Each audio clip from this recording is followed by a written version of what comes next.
은혜가 풍성하신 하나님, 오늘도 저희에게 거룩한 주일을 허락하시어 함께 하나님을 찬양하고 예배하게 하심을 진심으로 감사드립니다. 한 주간도 알게 모르게 지은 모든 죄들을 주님 이 시간 회개합니다. 하나님보단 세상 것들을 더 즐기고 탐했고 달콤한 세상의 유혹에도 넘어가 하나님을 등지고 멀리했음을 고백합니다. 주님, 우리의 연약함을 긍휼히 여기시고 다시금 용서하여 주시옵소서. 하나님, 지난 회개년을 마무리하며 돌아보게 하시고 새로이 맞는 회개년에는 우리 교회가 하나님 안에서 더욱 연합하고 사랑이 넘치어 하나님의 빛을 발하는 캔버라 리드 한인교회가 되게 하여 주소서. 시간이 흐를수록 하나님을 향한 우리의 열정이 식지 아니하고 뜨겁게 하여 주사 더욱 하나님을 높이 찬양하고 예배하는 교회, 그 교회가 우리 교회가 되게 하여 주소서. 수고로이 봉사하시고 섬기셨던 각 부서의 모든 성도님들을 기억하사 하나님 은혜로 더욱 채워주시고 앞으로도 새롭게 맡게 될 모든 부서들과 의회를 붙드사 하나님 안에서 믿음과 사명감으로 감당하실 때에 하나님께서 지치지 않는 새 힘을 주시고 강건함으로 붙들어 주시옵소서. 담임 목사님에게도 목사님 가정에도 은혜를 부어주사 항상 영육간의 강건함으로 붙드시고 독수리 날개쳐 오르듯 날마다 새 힘을 허락하여 주시어 하나님 은혜 가운데 모든 상황과 환경을 뛰어넘어 오직 믿음으로 날마다 승리케 하여 주옵소서. 이 시간 하나님께 집중할 수 있도록 모든 사단의 방해를 물리쳐 주시고 하나님 말씀이 우리의 뼛속까지 사무치게 하여 주소서. 하나님만 예배하며 하나님만 사랑하는 주님의 자녀로 살게 하여 주신 그 놀라우신 은혜에 감사드리며 우리 주 예수 그리스도의 이름으로 기도드렸습니다. 아멘.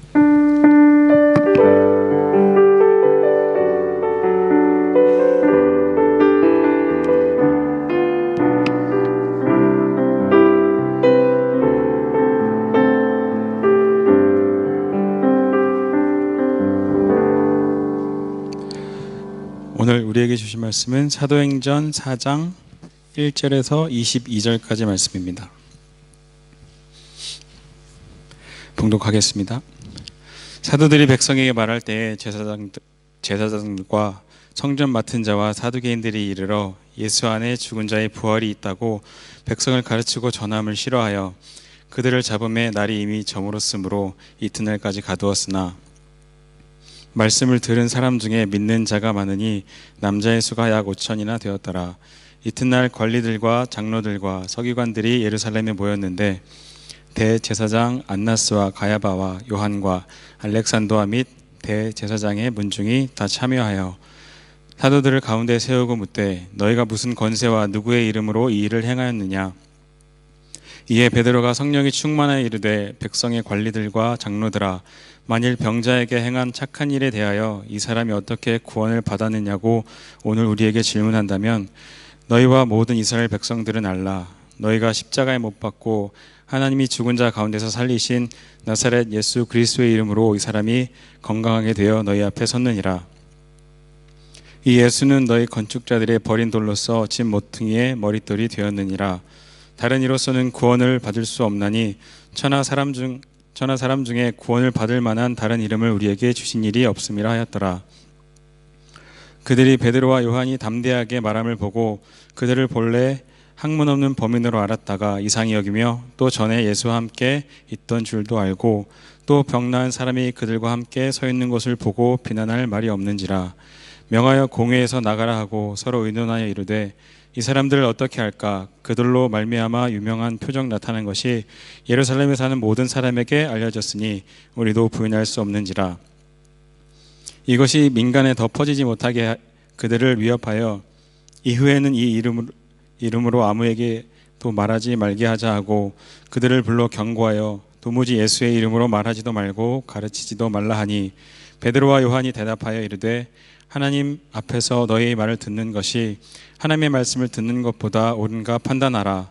우리는 보고 들은 것을 말하지 아니할 수 없다 하니 관리들이 백성들 때문에 그들을 어떻게 처벌할지 방법을 찾지 못하고 다시 위협하여 놓아주었으니 이는 모든 사람이 그 된 일을 보고 하나님께 영광을 돌림이라. 이 표적으로 병 나은 사람이 40여세나 되었더라. 아멘.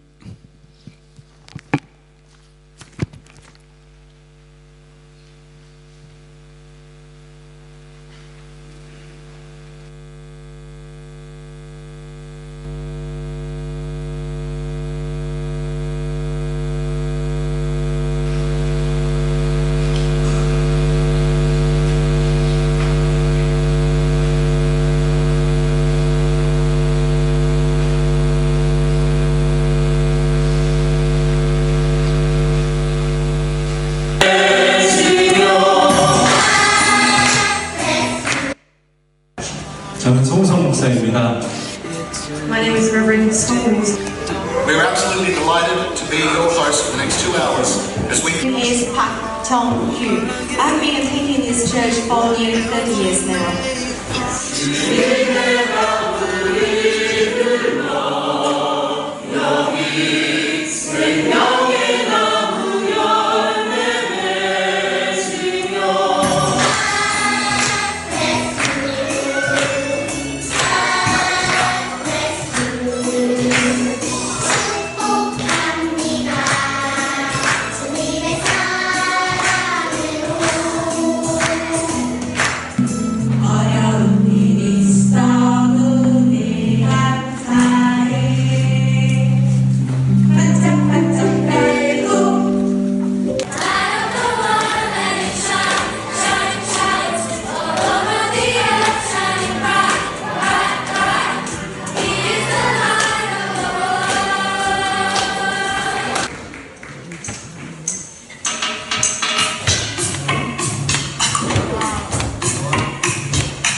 열심히 보고 계신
안녕하세요. 김혜정 집사입니다. 저는 창립 40주년 행사준비위원장으로 맡았었고요. 그리고 지금 현재 선교사역부 부장을 맡고 있습니다. 1년 동안 40주년 행사를 준비하기 위해서 기도해 주시고 응원해 주시고 그리고 관심 가져주셔서 너무 감사하고요. 그리고 하나님의 은혜 안에서 너무 은혜로운 행사가 되었던 것 같습니다. 일단은 오늘은 40주년 행사 보고를 할 텐데요.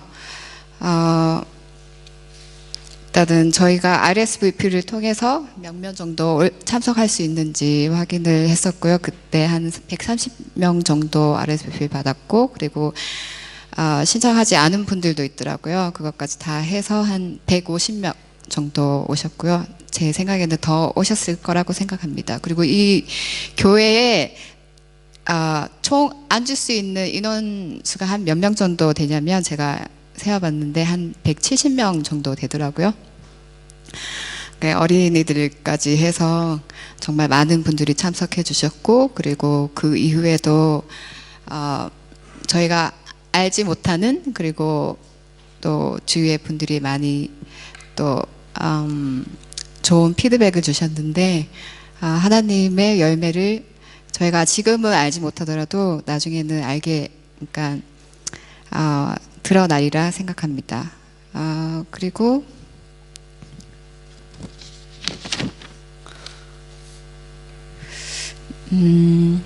행사비 지출로 해서 제가 시간을 많이 끌 수가 없어서 일단 총 지출이 4,094.17불이 나왔고요. 그리고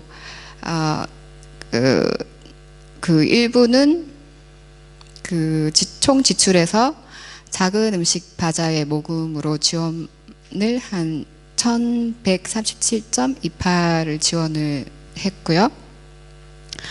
그 다음에 음식으로 아니면은 또 필요한 꽃이며 아니면 테이블보 이렇게 다른 많은 부분에서 후원을 많이 해주셨습니다. 그래서 일단 총 지출은 2,956.89불이고요. 89불이고요. 그리고 40주년 행사 수입도 제가 알려드리고 싶은데요. 교회 예산에서 2,000불, 그 다음에 목적 헌금으로 유수기 집사님이 2,150불 헌금해 주셨고요. 재능기부로 강행 성소님께서 400불, 다비다 바자회 700불, 그 다음에 40주년 후원금 바자회에서 800불, 그 다음에 모금함을 통해서 1,590불, 총 수입이 7,640불에 들어왔습니다. 여기서 지출 빼고 4,687.11불이 일본에 계신 천수경 선교사님께 이제 후원금으로 전달이 되었습니다.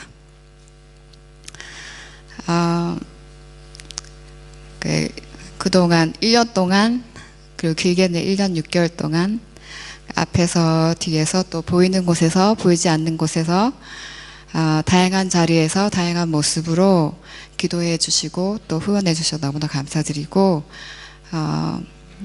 그리고 하나님의 축복이 여러분들에게 임하시길 바랍니다. 네. 40주년 행사는 여기까지고요. 행사 보고는 여기까지고요. 선교 사역부 좀 키워주시겠어요?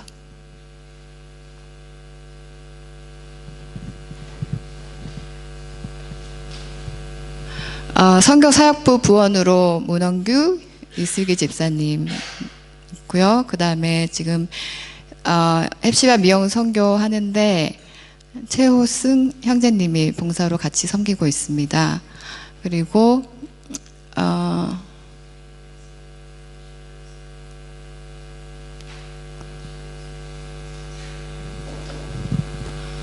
지난 1년 동안 파푸아뉴기니 정일제 최선옥 선교사님을 후원했고요. 오늘 미용 선교까지 다 해서 네, 1년 동안 후원한 금액이 5,666.2불 플러스 될 거고요. 그리고 작은 음식 바자회 석 달 동안 진행되었고요. 매달 두 주간 했었고 그 수익금이 1210.75불이었고요. 그리고 이번에 40주년 준비하는데 지원금으로 1137.2.8불이 지원금으로 사용되었고요. 나머지 73불 47불은 선교 헌금 보여드리고 하겠습니다. 그리고 이제 새 해결연도 때는 네 분의 선교사님을 후원하게 될 건데요. 파푸아뉴기니 완파르 정일재 최선옥 선교사님과 그리고 일본 시즈오카 천수경 김희숙 선교사님을 후원하게 됩니다. 그리고 후원 방법은 헵시바 미용 선교 매달 2번 있고요. 그 다음에 작은 음식 바제를 이제 피드백을 받은 후에 그 이제 한 달에 2번 했던 걸 조정할 계획이고요. 그리고 이 바자회를 하는 목적은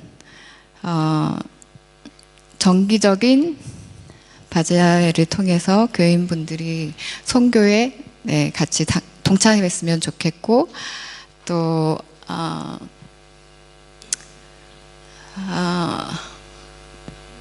함께 나눴으면 좋겠습니다. 그리고 새로운 사역이 있는데요. 바로 반찬 사역이고, 이거는 주위에 있는 좀 어려운 분들이나 아니면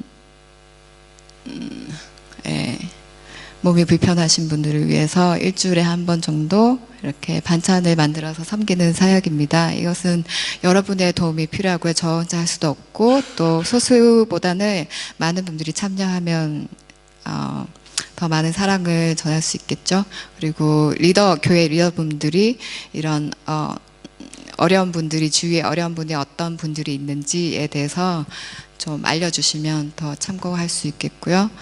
그리고 재능 사역으로 미용 교육이랑 비누 만들기를 제가 1회 지난 해계연도 때 1회씩밖에 하지 못했는데 계속 하려고 합니다. 그리고 관심이 있으신 분들은 참여해 주시고요. 네. 그리고 누가 얘기했던 부분이 있는데 왜 1년 동안 이 40주년을 준비해야 되는지에 대해서 의문을 가지신 분들이 있었어요. 근데 저는 이 1년 동안 하나님께서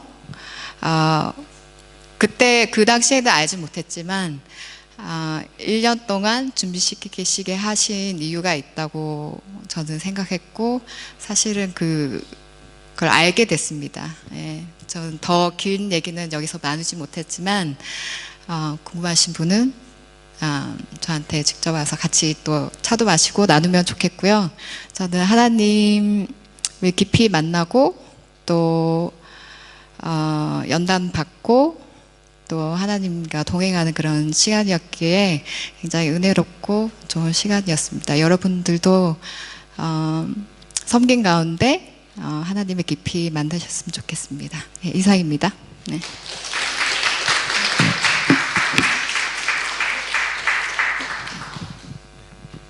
감사합니다. 김혜정 집사님이 지난 1년 동안 너무 많이 고생하셨습니다. 너무 많이 고생하셨고 또 앞으로도 많은 일들 있는데 함께 좀 많이 해주셨으면 좋겠고 혼자 고생하지 않도록 같이 많이 힘내셔서 같이 또 함께 동역했으면 좋겠습니다. 지금은 우리 공동의회원 신규 공동의회원이 좀 이제 계신데요. 제가 이름을 부르면 잠깐 앞으로 나와주시면 감사하겠습니다. 신규 공동의회원 되시는 분들을 좀 소개하겠습니다.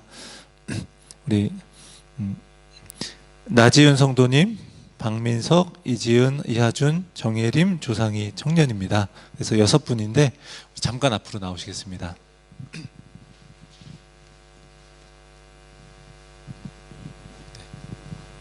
네, 이렇게 서주시면 되겠습니다. 예, 우리 네, 우리 그냥 이렇게 서 계신 순서대로 그냥 소개하겠습니다. 여기 이하준, 박민석, 그리고 나지은 성도님, 그리고 이지은 자매, 그리고 조상희 자매 이렇게 있습니다.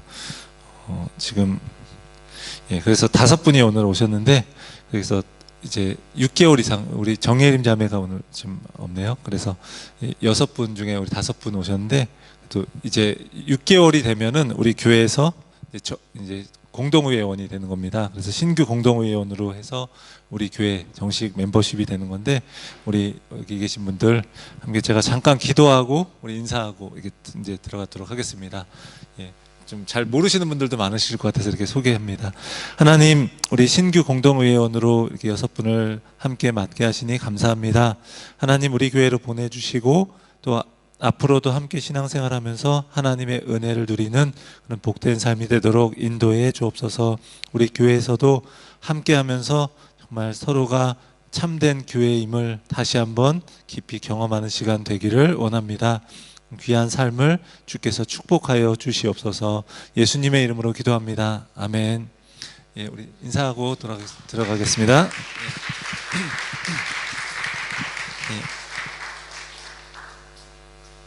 네.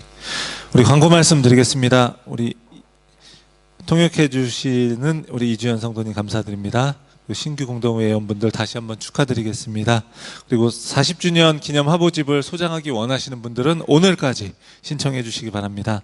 그리고 다윗성가대 어린이 부교사, 청소년 부교사로 봉사하실 분들은 저에게 말씀해 주시기 바랍니다. 그리고 교회 내규 4항에 의거해서 우리 장로 후보자로 송영림 집사님, 내규 5항에 의거해서 권사 후보자로 문혜진 집사님이 추천되셨는데 다 아실 겁니다. 그래서 다음 주일에 우리 투표를 통해서 선출하고 그리고 나서 이후에 따라서 임직 예식은 추후에 결정될 예정입니다. 오늘 소그룹 리더 모임이 공동 식사 후에 1시에 교회 사무실에서 있습니다. 리더분들은 참여해 주시기 바랍니다. 그리고 정기 공동의회가 2부 예배 후에 이곳에서 있습니다. 다음 주일이요. 7월 7일 주일 2부 예배 후에. 그리고 캔버라 연합 찬양팀 워십 프론티어스 예배에서 한국에 있는 강명식 찬양 사역자님을 초청해서 집회를 한다고 합니다. 그래서 광고를 좀 부탁한다고 연락이 와서 이렇게 광고합니다. 7월 4일 목요일 저녁 7시 30분에 핀란드 교회에서 이번 주에 있고요.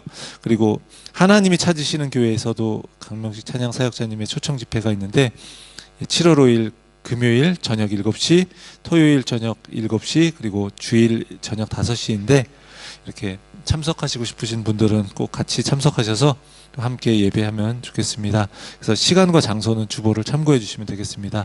그리고 교회 계좌가 바뀌었다고 광고를 드렸는데 이전 계좌는 이제 폐쇄되었으니까 이제 사용할 수가 없습니다. 그래서 주보에 나와 있는 계좌를 사용하시면 되겠습니다.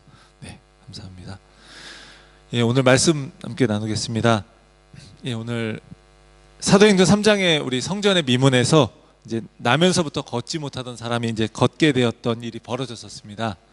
그래서 십자가에서 죽은 예수가 부활하시고 승천하셔서 주와 그리스도가 되셨다라는 것을 보여주는 사건입니다. 우리 지난주일 말씀에서도 우리가 함께 살펴보았던 것처럼 베드로는 이것이 예수 그리스도의 이름으로 일어난 사건이다라고 하면서 자신을 주목하지 말고 예수 그리스도 그분께 주목하라 이렇게 이야기를 했습니다. 만약 베드로와 요한이 성전 미문에 앉아서 구걸하던 이 사람에게 걸으라고 했는데 아무 일도 일어나지 않았더라면 어떠했을까요? 그러면 예수가 주와 그리스도가 되셨다는 사도들의 메시지는 거짓으로 여겨졌을 겁니다. 이제 그가 일어나서 걸었기 때문에 나사렛 예수가 부활해서 주와 그리스도가 되셨다라는 이 선포는 참된 것이라는 게 증명이 되었습니다. 베드로는 당시 예루살렘 사람들에게 예수 그리스도를 증거했습니다. 복음을 전한 거예요. 그런데 그것을 좋지 않게 생각한 사람들도 있었습니다. 예수님을 죽였던 당시의 종교 지도자들이었습니다. 그들이 베드로와 요한을 잡아서 이제 재판을 하는 장면이 오늘의 이야기입니다. 이 사건은요 의미가 있습니다. 이제 막 교회가 시작되어서 복음이 전파되는데 고난의 폭풍이 밀려오는 겁니다. 그렇지만 고난이 교회를 무너뜨릴 수는 없었습니다. 박해가 복음의 전파를 가로막을 수는 없었습니다. 여전히 우리 예수 그리스도 그 이름을 증거하기를 멈추지 않았던 이 사도들은요 복음의 참된 증인들이었습니다. 오늘 본문에서 베드로와 요한이 공회에서 신문을 받는 이 장면, 재판받는 이 장면을요 이렇게 한번 정리해 볼 수 있습니다. 종교 지도자들이 그들을 가두었으나 그들이 전한 복음을 가둘 수는 없었습니다. 그러니까 가둘 수 없는 복음의 내용은요 또 구원을 위해서 예수 그리스도 외에 다른 이름은 없다라는 겁니다. 이것을 전하는 사도들은 종교 권력자들의 위협에도 불구하고 보고 들은 것을 말하지 않을 수 없다라고 담대하게 말했습니다. 한번 정리해 볼까요? 복음은 가둘 수 없다. 다른 이름은 없다. 말하지 않을 수 없다. 이렇게 정리할 수 있습니다. 각각의 내용을 우리가 함께 살펴보면서요, 고난 속에서도 멈추지 않는 이 복음의 능력을 깨닫게 되기를 원합니다. 첫째로요, 사도들을 가두었으나 복음을 가둘 수 없었습니다. 오늘 본문은 사도행전에서 나오는 최초의 박해의 장면입니다. 성전 미문에서 나오면서 한 번도 걷지 못했던 이 사람이 일어나서 걸었고, 베드로 사도는 그가 그렇게 일어난 이유가 예수 그리스도의 이름의 능력으로 인한 기적이다라고 표현했습니다. 그렇게 설교했습니다. 이렇게 예수 그리스도의 이름을 증거하는 사도들을 잡아 가둔 사람들이 있습니다. 종교 지도자들이 그렇게 하고 있어요. 성전에 관한 일과 예배에 대한 책임을 맡고 있는 제사장들, 그리고 성전 맡은 자들, 이들은 이제 성전 경비대장이라고 할 수 있는 사람입니다. 그리고 사두개인들입니다. 사두개인들은요, 특징이 있는데 부활을 믿지 않는 사람들입니다. 이들이 베드로와 요한 이 두 사도들을 잡아 가둔 이유가 무엇입니까? 2절은 이렇게 이야기해요. 예수 안에 죽은 자의 부활이 있다고 백성을 가르치고 전함을 싫어하여, 이렇게 이야기합니다. 이것 때문에 사도들을 잡아 가두었어요. 사도들이 예수 안에 죽은 자의 부활이 있다고 가르쳤는데 그것을 경험한 첫 번째 사람이 나면서부터 걷지 못했던 이 사람입니다. 그것이 그가 예수 그리스도의 이름으로 이제 기적을 경험했어요. 근데 그는 예수 그리스도를 이제 만난 겁니다. 이것이 바로 부활하신 예수 그리스도 안에서 모든 자가 다시 살아날 것임을 보여주는 거예요. 나면서부터 걷지 못했던 이 사람은요, 육신은 살아있지만 영혼은 죽은 사람과 같았습니다. 그런 그가 예수 그리스도의 이름의 능력으로 일어나서 걷고 뛰면서 또 성전에 들어가서 하나님을 찬양했습니다. 그는 예수 그리스도를 통해서 부활을 경험한 거예요. 이제 살아난 거예요. 이것이요, 예수님이 우리 가운데 찾아오실 때 일어나는 일이기도 합니다. 예수 그리스도를 믿음으로 구원받은 사람은 어떤 일이 벌어지나요? 우리 여러분, 어떤 일이 벌어지죠? 죽었던 영혼이 살아나고 구원받은 기쁨과 감격에 하나님을 예배하게 되는 겁니다. 그런데 예수 그리스도가 부활하신 것을 분명히 보여주는 이 기적이 일어났는데도 유대 종교 지도자들은 인정하기가 싫은 겁니다. 복음을 증거하는 사도들을 박해했습니다. 왜 이렇게 했을까요?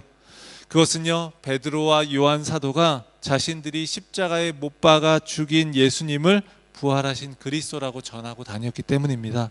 이것이 계속해서 퍼져나가게 되면 자신들의 기득권이 위협받게 될 거예요. 그들은 그것을 원하지 않았고 사도들을 핍박하기 시작했습니다. 이처럼 당시 초대교회가 복음으로 세워지고 나서 박해가 있었습니다. 박해는 그들의 일상이었습니다. 교회를 향한 박해가 끈질기게 계속되었고요, 성도들은 그때마다 믿음으로 버티고 이겨냈습니다. 예수님께서도 이미 자신을 따르는 제자들에게 고난이 있을 것이다, 이렇게 말씀하셨습니다. 이전에 그런 예수님의 말씀을 들었을 때 베드로는 어떻게 했습니까? 주님과 함께 죽음의 자리까지 함께 하겠다고 자신 있게 말했지만 예수님을 부인하고 말았습니다. 그랬던 그가 지금 늦게나마 그 약속을 지키고 있는 겁니다. 사도들이 갇혔습니다. 하지만 그것이 끝이 아니었습니다. 복음을 전하는 사도들, 이들을 가둘 수는 있었지만 복음까지는 가둘 수 없었습니다. 오히려 박해와 고난으로 인해서 복음은 더욱더 강력하게 전파될 수 있었습니다. 그게 가능한 이유는 무엇입니까? 복음이 전파되는 것은 사도들의 말이나 그 능력에 달린 게 아니었기 때문입니다. 복음이 선포되고 듣는 사람 마음에 전달되어서 역사를 일으키는 것은요, 사람의 말의 전달력이나 논리에 달려있지 않습니다. 그것은요, 성령님의 역사입니다. 어떤 일이 일어났습니까? 4절이에요. 말씀을 들은 사람 중에 믿는 자가 많으니 남자의 수가 약 5천이나 되었더라. 사도들은 갇혔지만 복음의 역사는 계속해서 일어나고 있었습니다. 남자만 5천 명이 되는 사람들이 믿었다고 합니다. 당시 여자와 어린아이는 숫자에 포함시키지 않았었으니까 실제적으로는요, 더 많은 수가 믿었던 겁니다. 그들이 믿은 것은 말씀을 들었기 때문이에요. 말씀을 들은 결과 믿게 되었습니다. 말씀을 들을 때 믿음이 생겨나는 겁니다. 말씀을 전하는 사람은 갇혔지만 복음의 말씀은 가둘 수가 없었고 그로 인해 풍성한 열매가 맺혔습니다. 말씀이 선포되면요, 거기서부터 성령께서 역사하시기 때문입니다. 겉으로 볼 때요, 종교 지도자들이 사도들을 핍박하는 것처럼 보이지만 우리 영적인 의미로 바라보면 사단이 복음이 전해지는 것을 막고자 하는 겁니다. 교회가 세워질 때마다 사단은 그것을 막으려고 합니다. 복음의 역사가 있는 곳에서는요, 사단의 방해가 끊이지 않았습니다. 그렇지만 교회는 고난과 핍박에 부딪히면서 성장했습니다. 고난이 오히려 교회를 성장하게 하고 예수 그리스도의 복음을 증거하는 기회로 사용되었습니다. 사도들이 고난받고 갇혀도 복음은 매이지 않고 더욱 널리 퍼져나갔습니다. 그것이 바로 교회의 역사입니다. 사랑하는 성도 여러분, 복음을 전하는 사람은 갇혀도요, 복음은 갇히지 않습니다. 사단이 정치 권력을 통해서 아무리 박해를 해도 오히려 그것은 복음이 확장되는 계기가 되었습니다. 이렇게 하나님은 인간의 생각을 뛰어넘어서 일하십니다. 오늘 말씀을 통해서 복음은 가둘 수 없다는 것을 깊이 깨닫고 우리가 어려움이 있어도 복음이 전파되고 예수 그리스도의 이름을 나타내는 데 귀하게 쓰임받을 수 있기를 주의 이름으로 간절히 축원합니다. 둘째로요, 예수 그리스도의 이름, 예수 그리스도가 아닌 구원의 다른 이름은 없다라는 겁니다. 이튿날이 되어서 재판이 열립니다. 관리들과 장로들과 서기관들이 예루살렘에 모였습니다. 사내들인 공의회가 열린 거예요. 이제 그림을 보면요, 이게 이제 유대인들의 최고 의결기관으로서 유대인들의 공동체 안에서 중요한 사법기관, 사법적인 문제, 종교적인 문제를 다루기 위해서 모이는 거예요. 성전의 단면도인데 그 어디에 위치하는가를 이제 보여주고 있습니다. 여기 보면 붉은색 표시로 되어 있죠. 그래서 붉은색 표시로 되어 있는 이 부분, 여기 헤롯 성전에 마련된 이 특별 회의실에 이제 열리는 거예요. 거기서 열리는 거예요. 근데 이 공회 정규 회원 정규 모임, 이 사내들인 공의의 이 그림인데, 사내들인이란 말은요, 함께 둘러앉다라는 의미가 있습니다. 함께 둘러앉다. 중요한 사람들이 이 회의를 통해서 함께 둘러앉아서 중요한 결의를 하는 거예요. 함께 둘러앉아 있는 모습이잖아요. 좀 더 이걸 글씨를 좀 확대했는데요, 그림과 같이 대제사장이 이제 가운데 있고요, 그 제사장을 중심으로 해서 반원 모양으로 이렇게 자석이 구성되어 있어요. 반원 모양으로 되어 있죠. 그래서 양쪽에 35명씩 있는 거예요. 35명, 그래서 총 70명의 회원과 의장인 대제사장까지 하면 총 71명이죠. 71명. 그리고 그 앞에 여기 피고가 있고 뒤에는 뭐 서기가 있고 그리고 이제 방청석이 있는 겁니다. 사도들이 사내들인 공의 앞에 이렇게 세워져서 이제 재판을 받게 되는 거예요. 아마도 예수님의 재판에 대한 기억이 떠올랐을지도 모릅니다. 어쩌면 이 법정에서 자신들이 몇 주 전에 돌아가신 예수님처럼 죽게 될 수 있다라고 여겼을지도 모릅니다. 하지만 종교 지도자들 역시도 굉장히 난감했을 거예요. 예수님이 십자가에 죽어서 이제는 안심했는데 죽은 예수가 다시 살아났다는 소문이 퍼지고 5,000명이나 되는 이 사람들이 예수를 믿기 시작하는 겁니다. 당시 예루살렘의 인구가 5만 명 정도가 되었는데 그렇게 여겨진 걸 보면 굉장히 많은 숫자가 믿은 거예요. 명절이라서 뭐 한 3만 명 정도 더 왔다라고 하는 그런 이야기도 있는데, 그렇다 할지라도 굉장히 많은 수가 믿은 겁니다. 이렇게 숫자를 기록하면서 소수의 기득권자들의 반대, 그리고 다수의 백성들의 지지를 대비시키고 있습니다. 이렇게 많은 숫자가 예수님을 믿게 된데 두려움을 느낀 이 종교 권력자들은요, 어떻게든 사도들을 막아보려고 애를 씁니다. 베드로와 요한 사도를 신문하는 내용이 7절에 나옵니다. 너희가 무슨 권세와 누구의 이름으로 이 일을 행하였느냐? 여기서 이 일은 걷지 못했던 이 사람이 일어난 사건을 이야기하는 겁니다. 그러자 베드로가 성령 충만해서 거침없이 대답합니다. 10절을 보겠습니다. 너희와 모든 이스라엘 백성들은 알라. 너희가 십자가에 못 박고 하나님이 죽은 자 가운데서 살리신 나사렛 예수 그리스도의 이름으로 이 사람이 건강하게 되어 너희 앞에 섰느니라. 당신들은 반드시 알아야 하는 겁니다. 한다. 이렇게 말하고 있는 거예요. 재판받고 있는 피고가 이렇게 말하고 있는 거예요. 사실 베드로가 이 사람이 일어난 기적을 하나님을 통해서 일어난 기적이라고만 말했으면 재판관들도 그다지 문제 삼지 않았을 거예요. 그것은 거짓말을 하는 것도 아닙니다. 그러면 그냥 좋게 넘어갈 수도 있었습니다. 그런데 베드로 사도는 하나님이 하셨다고 하면 적당히 이렇게 하면서 적당히 넘어가지 않는 거예요. 위험을 무릅쓰고 분명하게, 아주 분명하게 이렇게 말하고 있는 겁니다. 이 기적은 바로 당신들이 죽인 나사렛 예수가 한 일입니다. 당신들은 하나님이 보내신 메시아를 죽였습니다. 여러분이 하나님의 저주를 받은 자로 여겨서 죽인 예수를 하나님이 죽은 자 가운데서 살리신 것은 그가 죄인이 아니라는 증거입니다. 그 예수님이 왕이 되셔서 다스리는 하나님의 나라가 이제 온 것입니다. 이 사람이 예수 그리스도의 이름으로 일어난 사건, 이게 바로 그 증거입니다. 그것을 잘 보여줍니다. 말하고 있는 거예요. 유대인들은 예수님을 죄인으로 여겨서 십자가에서 죽였어요. 그런데 하나님이 예수를 다시 살리셨습니다.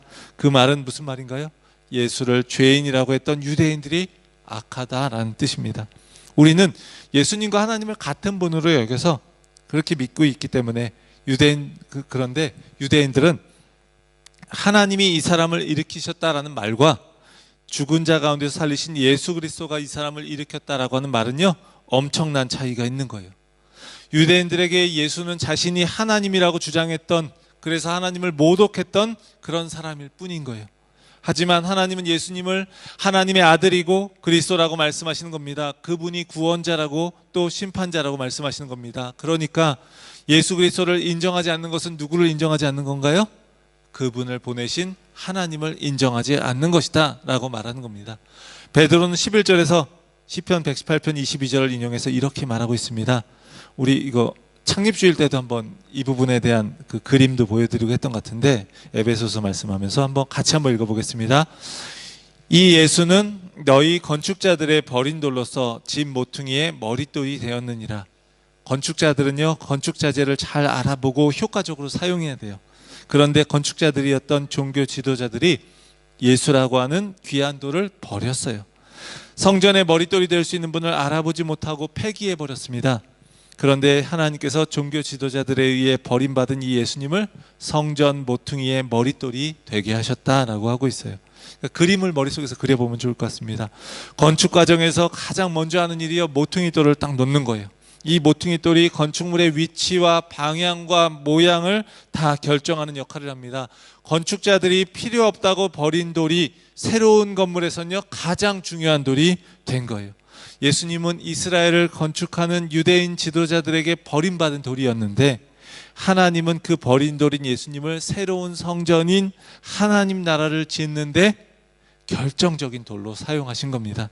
버린 돌이 모퉁이 돌이 된 것처럼 십자가에서 죽은 예수가 이제 부활하여 나면서부터 걷지 못한 이 사람의 치유자가 되었습니다.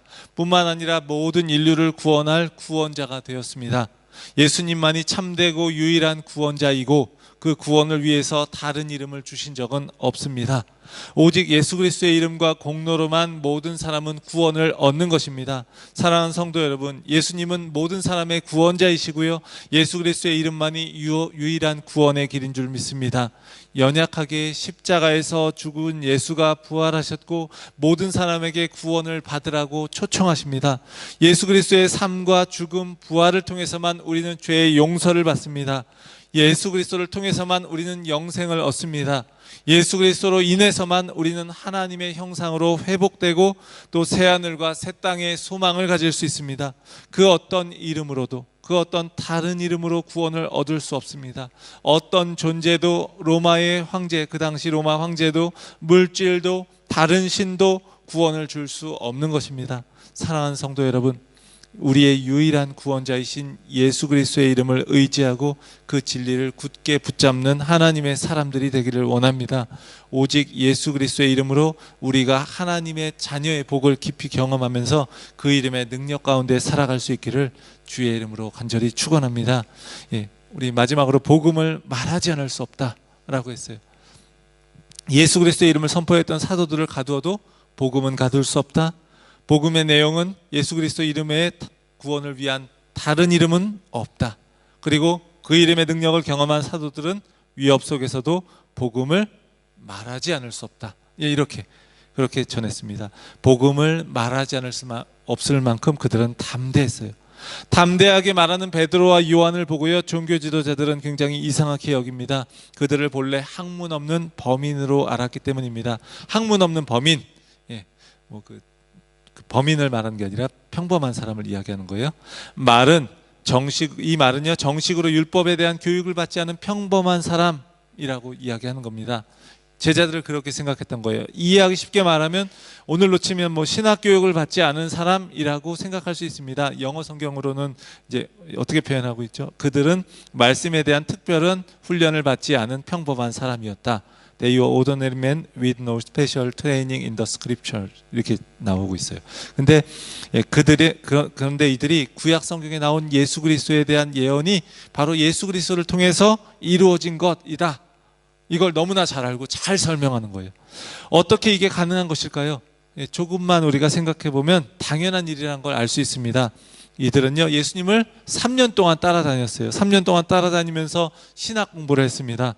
신학을 사람한테 배운 사람들, 이 종교 지도자들과 신학을 신이자 그 당사자에게 배운 사도들 중 누가 더 뛰어났겠습니까? 당연히 예수님에게 배운 사도들이 훨씬 더 뛰어났을 거예요. 이들은 신학교를 안 나왔을지는 모르지만 신학교보다 훨씬 더 권위 있는 곳에서 배운 것이에요. 신학교 안 나와도 괜찮습니다. 더 권위 있는 그분께 배우면 됩니다. 종교 지도자들은요, 사도들에 대해서 이상히 여기다가 병 나은 사람이 함께 있는 걸 보면서 비난할 수도 없었습니다. 백성들이 이 사건을 통해서 사도들을 계속해서 따르고 있었기 때문에 조심스러울 수밖에 없어요. 그래서 일단 사도들을 내보냅니다. 자, 우리 회의 좀 하게 나가 있어. 이런 다음에 71명의 사람들이 회의를 하는 거예요. 걷지 못하던 사람이 일어나서 지금 함께 있기 때문에 기적이 일어난 걸 부인할 수도 없고, 그들은 회의를 거친 후에 사도들에게 겁을 주고자 이제 위협을 하는 겁니다. 더 이상 예수의 이름으로 말하지도 말고 가르치지도 말라, 이렇게 경고합니다. 예수님과 그분의 부활에 대해서 침묵하라, 이렇게 말하는 거예요. 그들이 할 수 있는 것은요, 이것뿐입니다. 이처럼 세상이 할 수 있는 방법은요, 우리에게 위협해서 겁을 주는 것뿐이에요. 우리를 어떻게 할 수 없어요. 이들의 경고에 대해서 베드로와 요한은 어떻게 대답하고 있나요? 19절 20절에서 이렇게 이야기합니다. 우리 한번 이것도 같이 한번 읽어보겠습니다. 하나님 앞에서 너희의 말을 듣는 것이 하나님의 말씀을 듣는 것보다 옳은가 판단하라. 우리는 보고 들은 것을 말하지 않을 수 없다. 사도들은요, 그들의 위협을 두려워하지 않고 담대하게 하나님 말씀에 순종했어요. 이게 어떻게 가능한가요? 그것은 바로 그들이 정말로 두려워해야 할 분이 누구인지 알았기 때문입니다. 그들은 하나님을 경외했기 때문에 권력의 위협에도 두려워하지 않고 담대할 수 있었던 것입니다. 담대함의 비결은 무엇인가 하면 바로 하나님을 경외하는 겁니다. 담대함의 비결이 뭐라고요? 하나님을 경외하는 것. 반면에 공회원들은 어떻습니까? 그들은 분명한 기적을 보았음에도 그들은 사도행전 22장 37절에서 우리가 보았던 것처럼, 복음을 들은 사람들이 반응했던 것처럼 우리가 어찌할꼬 이렇게 하지 않고 이 16절과 같이 이 사람들을 어떻게 할까 이렇게 반응해요. 그들은 자신들의 기득권을 잃어버릴까 봐 두려워했고 사도들을 위협했습니다. 그들에게 가장 중요했던 것은 바로 자신들의 생존이었습니다. 한국에서 그때도 한번 말씀드린 적이 있는데, 이분에 대해서 한국의 프로야구 감독으로 많은 업적을 남겼던 이 김성근 감독님이요, 인생은 순간이다라는 책을 썼는데 이런 이야기를 해요. 나는 살아남기 위해 일을 하지 않았다. 그는 생존을 위해서 야구를 하지 않았기 때문에 언제나 당당했고 자기만의 야구를 펼칠 수 있었다라고 해요. 우리 직장에서 우리 그러기가 참 쉽지 않죠. 생존을 위해서 야구를 하지 않았기 때문에 늘 당당했고 자기 야구를 펼쳤고, 그로 인해서 때로는 자신의 야구에 개입하는 그 구단과 마찰을 빚기도 하고, 그래서 수없이 쫓겨나기도 했다고 해요. 하지만 그는 생존을 위해서 야구를 했다면 위에서 하는 말에 흔들리고 옆에서 하는 말에 흔들려서 자기의 뜻을 펼치지 못했을 거라고 이렇게 이야기를 합니다. 그리고 야구에 대한 그런 그의 마인드가요, 어디 가서나 인정을 받는 거예요. 그를 싫어하는 사람은 많이 있을 수 있지만 그는 대단한 사람이라고 항상 인정하는, 많은 사람들이 인정하고 있어요. 공회 앞에 선 사도들 역시도요, 생존보다 하나님의 일을 더 중요하게 여겼기 때문에 위협 가운데서도 당당할 수 있고 담대할 수 있었어요. 만약 하나님 아닌 다른 것을 두려워하게 되면 우리는 그것에 매여 살 수밖에 없습니다. 예를 들어서 돈이 없어지는 것이 두려우면요, 우리는 다른 사람들과 함께 그것을 나누며 살기가 어려워질 겁니다.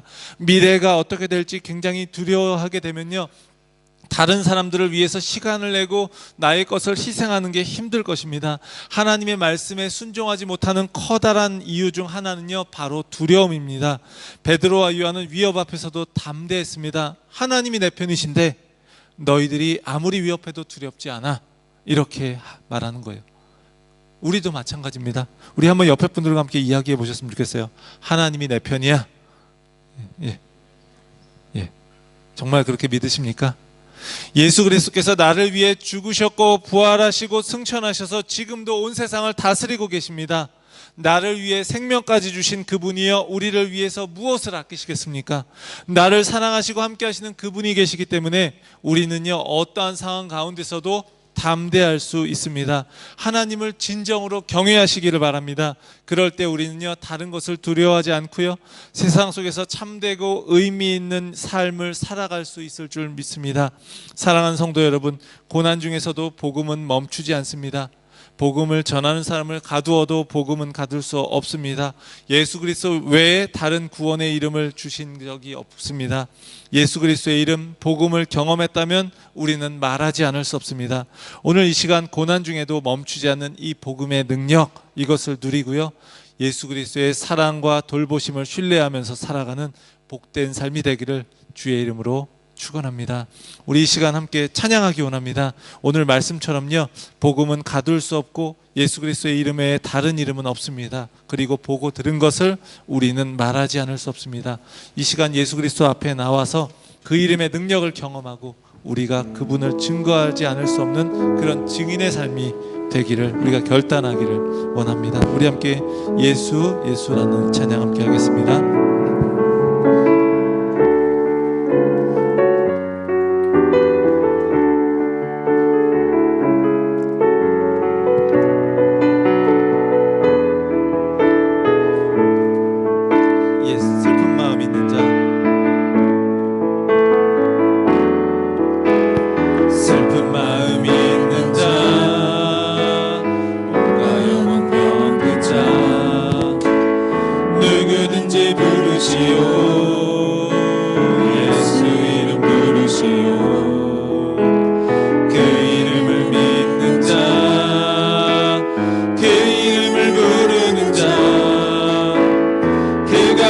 사람이든 그는 구원 얻으리. 우리 함께 한 번 더 고백합니다. 슬픈 마음 있는 자, 슬픈 마음 있는 자, 몸과 영혼 병든 자, 누구든지 부르시오, 누구든지 부르시오. 예수 이름을 부르시오, 예수 이름 부르시오. 그 이름을 믿는 자, 그 이름을 부르는 자, 누구이든지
시간 함께 기도하기 원합니다. 우리 고난 중에도 복음은 멈추지 않습니다. 우리의 유일한 구원자 되신 예수 그리스도, 그분의 이름을 높이며 우리가 어떠한 어려움 가운데서도 그분의 그 이름을 증거하고 나타내는 삶을 살아가게 하여 주옵소서. 우리 함께 기도하겠습니다. 하나님 아버지 감사합니다. 하나님, 우리 가운데 예수 그리스도의 이름을 우리 가운데 주셔서 그 이름의 능력으로 우리의 죽은 영혼이 살아나게 하시니 감사합니다. 우리가 예수 그리스도의 이름의 능력으로 새롭게 되어서 변화되어서 그 주님을 의지하면서 살아갈 수 있게 하신 것 감사합니다.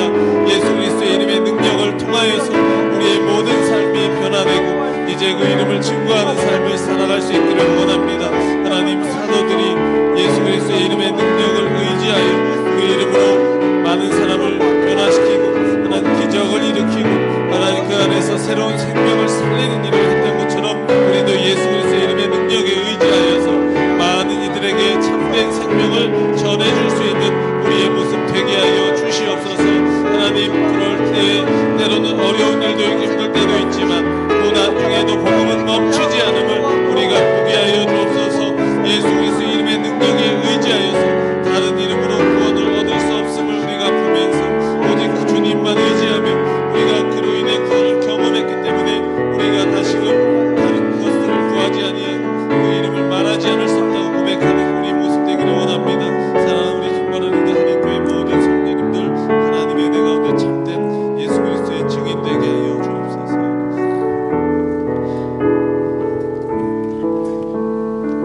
하나님 아버지 감사합니다. 고난 중에도 복음은 멈추지 않음을 인하여 참으로 감사를 드립니다. 예수 그리스도 이름에 구원이 있음을 늘 기억하며 우리가 복음의 증인되어 살아가는 모든 성도들 다 되게 하여 주시옵소서. 우리의 구원 되시는 우리 주 예수 그리스도의 이름으로 기도합니다. 아멘.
여러분은 신앙생활 중 하나님께서 침묵하시고 가만히 지켜보시기만 하시는 분처럼 느끼신 적이 있습니까? 나의 기도와 간구는 메아리 없이 허공에 울려 퍼지는 넋두리 같다는 걸 느끼신 적이 있는지요? 그로 인해 하나님을 원망하거나 하나님을 찾지 않는 삶을 살아가고, 그래서 이제 주님께 나아가는 게 민망하거나 냉담해진 상태를 겪으신 적이 있으십니까? 제가 2012년 호주에 처음 이민 왔을 때 그 시기에 하나님은 저에게 침묵하시는 분이었습니다. 한국에서의 삶에 지치고 자녀를 바르게 키울 수 있을까 하는 두려움에 그래도 호주에서는 요즘 유행하는 말처럼 워라벨을 누리며 화목하고 넉넉한 가정을 꾸릴 거란 막연한 기대로 왔지만 맞닥뜨린 현실은 너무나 많은 벽으로 둘러싸여 있었습니다.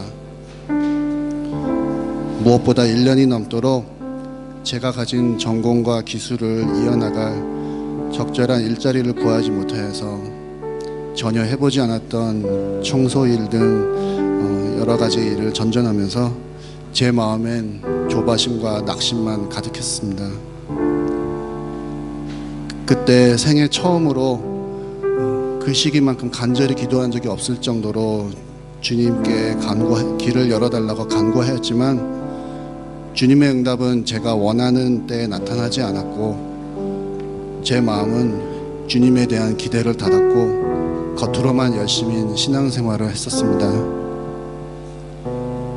그러다가 제가 시드니에서 다니던 교회 수련회에서 이 찬양을 듣게 되었고 찬양 속에 저는 주 앞에 회개하고 주님이 나를 얼마나 사랑하시는지 또 얼마나 그 택하신 자를 끝까지 붙들고 지켜주시는 하나님인지를 알게 하셨습니다.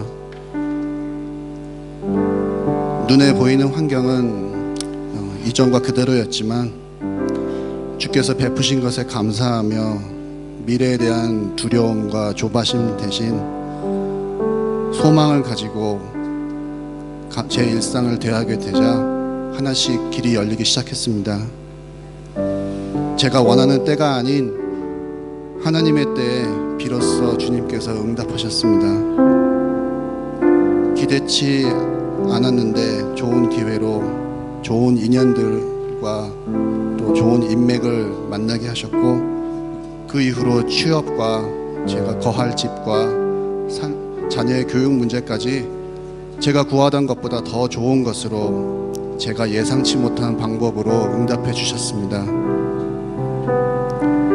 제 취업의 문제에서는 나중에 알게 됐지만 제가 호주 이민 와서 취업의 길이 열리지 않아서 힘들어할 때 제가 일할 회사가 그때 호주에 설립이 되었고 그래서 IT 인재를 구하는 일을 담당하셨던 분이 놀랍게도 제가 한국에서 같은 회사에서 일했던 제 선배였습니다.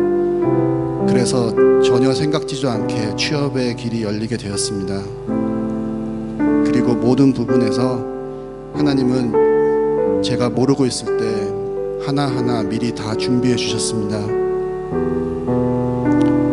하나님의 복은 그 복을 구하는 자들의 열심이나 다급한 상황에 맞춰서 주시기보단 하나님이 택하신 가장 좋은 때 그리고 그 복을 받을 만한 준비가 되었을 때 주시는 것임을 믿습니다. 제가 늦게나마 복을 받고 나서 깨닫는 것은 주님은 제 신앙의 상태에 상관없이 제가 낙심이나 불만에 처해 있을 때라도 이미 제게 필요한 것들을 미리 준비하시는 분입니다. 여호와 이레 하나님 그 은혜와 선하신 인도가 오늘 여기 함께해 주신 여러분들과 캔버라 리드 한인교회 모든 지체분들께 함께 하시기를 그래서 하나님이 주시는 복을 누리고 그 안에서 평안과 감사가 끊이지 않는 삶이 되시기를 소망합니다. 감사합니다.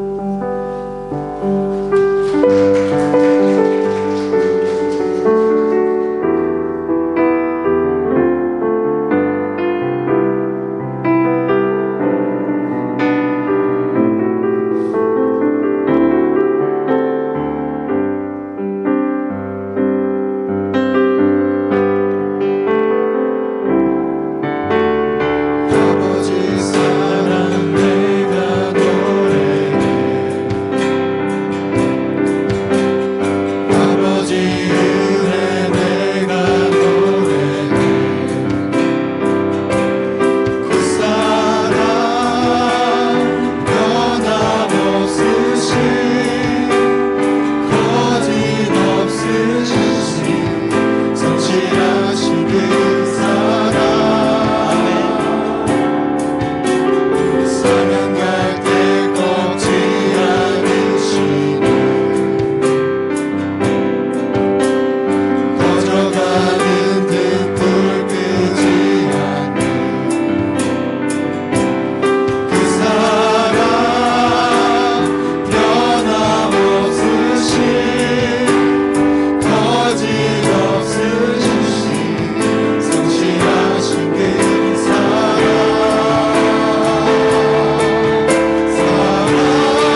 찬양을 선곡해 주시고 또 간증을 해주신 이승희 선생님께 다시 한번 박수를 부탁드리겠습니다.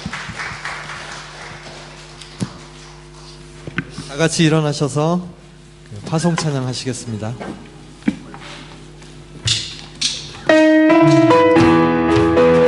우리가 여기 모인 이유, 우리가 입술을 열어 찬양하는 이유,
하나님께 예배하면서 우리가 드린 귀한 예물 하나님께서 귀하게 사용하셔서 예수 그리스도의 이름이 널리 증거되게 하여 주옵소서. 우리가 살아가는 모든 삶 속에서 하나님의 인도하심과 도우심과 베푸심과 공급하심을 우리가 늘 기억하며 우리의 모든 삶이 하나님께 있음을 우리가 잊지 않게 하여 주옵소서. 이승용 집사님을 통해서 귀한 간증 듣게 하시니 감사합니다. 또 이 땅에 오셔서 여러 가지로 어려운 일들도 많았을 텐데 그런 가운데서도 또 하나님께 구하며 기도할 때 때로는 느끼든 느끼지 못하든 하나님은 여전히 함께 하셨고 또 신실하게 역사하셨음을 우리가 또 보게 하시니 감사합니다. 우리의 삶 속에서도 때로는 우리의 삶의 모든 앞길이 안개같이 보이지 않을 때에도 그럼에도 하나님은 여전히 우리와 함께 하시고 우리를 붙드시며 우리를 향한 그 사랑을 거두지 않으심을 우리가 날마다 기억하고 잊지 않으며 그 사랑에 힘입어 살아갈 수 있게 하여 주시옵소서. 이제는 우리 주 예수 그리스도의 크신 은혜와 예수 그리스도 하나님의 크신 사랑과 성령의 역사 인도하심이 복음은 멈추지 않는 것을 기억하며 우리가 복음의 증인되어 살도록 결단하고 또 그렇게 살아가기를 다짐하는 우리 캔버라리드 한인교회 모든 성도님들의 삶 가운데 지금부터 영원까지 함께 하시기를 간절히 축원하옵나이다. 아멘.